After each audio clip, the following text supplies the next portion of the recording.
Hello, everyone. Have you people seen the whole drama that is unfolding in Edo State? Hey, hey, hey! Avevekuve.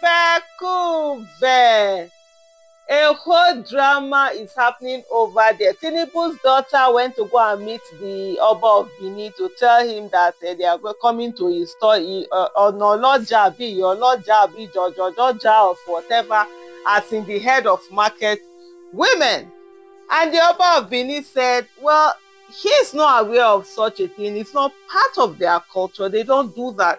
And I think from some of the explanation that some people have given that this the leader of the market women, how did they even put it?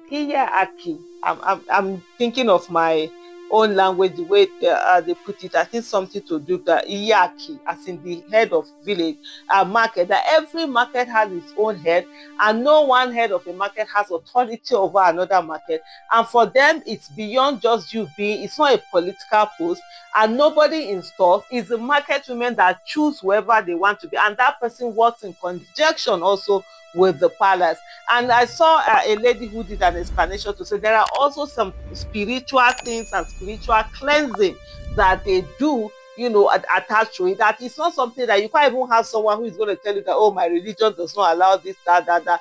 One of the things you need to know about the Benin people is the Benin people still hold on to their traditional religion and traditional ways very well. There are a lot of people in Benin, Benin, Kingdom Benin, that do their traditional worship. So whether they are Christians or Muslims, they still do all of those things, sacrifices and all of that. They have their worship this thing within their own, particular house. I have an aunt who married a Benin person, where the woman, I think the mother-in-law will be late now or something, was like a chief priestess of and with of part of the deities that they worship. So it's not just something that you bring in. And in spite of that, what now has happened, that Tinubu's daughter has gone on to actually install this particular person that they installed. And in the process of that installation, you see, it was Yoruba they were speaking. Hey, hey, hey! Meanwhile, in Lagos, they are doing Yoruba job for Yoruba people, abi Yoruba kini. They are doing this. You are coming to another person's culture. Benin culture is it's not a new culture. It's something that has been there for hundreds and hundreds of years. They've already established even before the coming of the white people down to this state. In the whole of Edo State, you have the Benin and also the Kukuruku Empire. We are the Kukuruku Empire. We are Aguda people. We're quite established. Even when at the time that the Oba of Benin, went on exile, his mom had thought that he came to Aguda to seek refuge. She actually even came in, like, no, he didn't come in there, to seek, that refuge. Like, that's why in the whole of that Edo State, combined with this, there are two Obas, Oba of Benin and Oba of Aguda. That's this thing that we have. I'm from Aguda, and by the time, I think the second school in that area was in Aguda.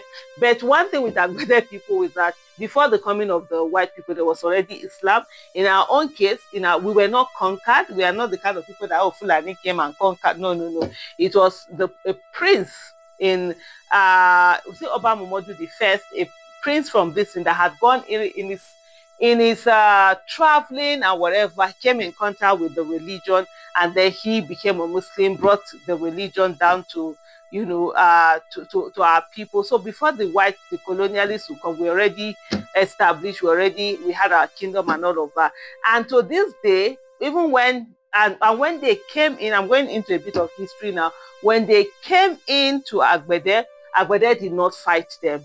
And because we are known as very ferocious, very medicine-like. They talk of black magic and all of that. Aguda people are known, for all of that. So they really wanted to fight. But this particular Oba, who was almost like a seer, stopped his warriors. And so they came during the month of Ramadan. Later on in the evening, when the moon was sighted, there was this shooting of the guns that they used to have. And then the white people were like, oh, I thought people would say you're not going to fight. I said, no, they did this because they had sighted the moon for Ramadan. And so they carried their own gun and shot down, I think it was coconut, this bunch of coconut. And then the Oba was now pinching his this thing, his chief warrior, and saying, "See the people that you wanted to fight." But just to say that, based on that, they had a lot of love and likeness for Agbede people. Most of the like development things that will be coming to Agbede, they always will bring them to Agbede. They wanted Agbede to have it. Agbede will say no. There's some that will say give it to Aochi. They always said, their reason that they didn't want them to spoil their women. Tell okay now. And then at the end of the day, one of the things they accepted was prison.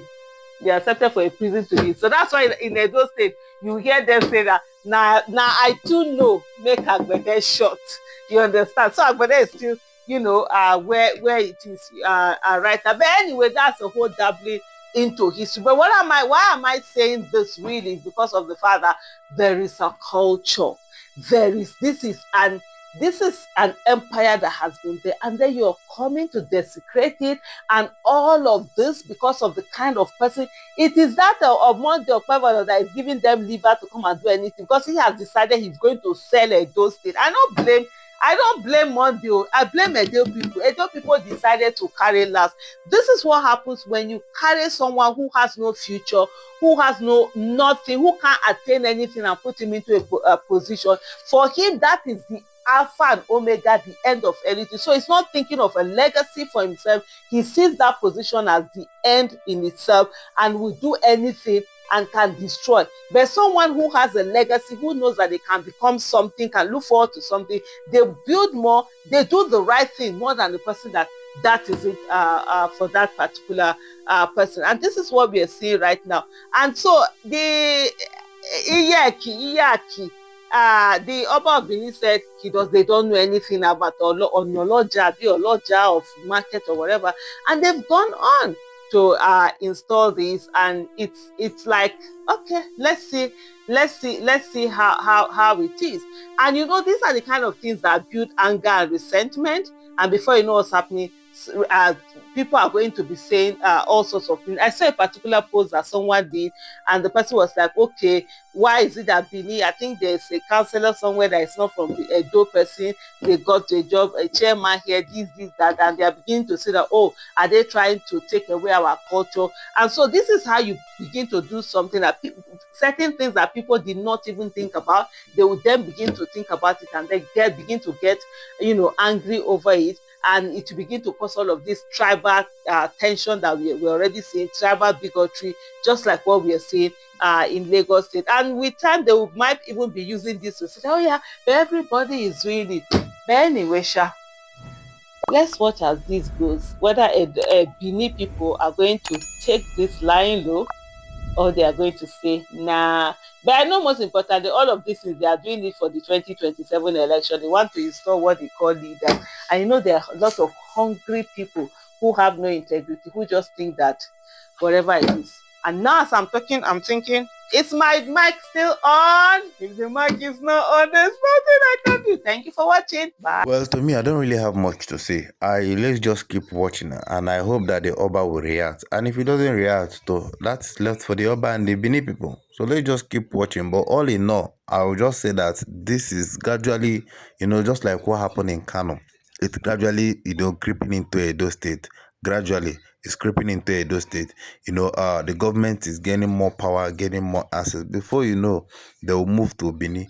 And before you know, probably the Oba of Benin will hand over power to the federal government, and then it will not be at the mercies of the government, because that is what Monday Bebelo and APC, that is what they are planning to do, if you ask me.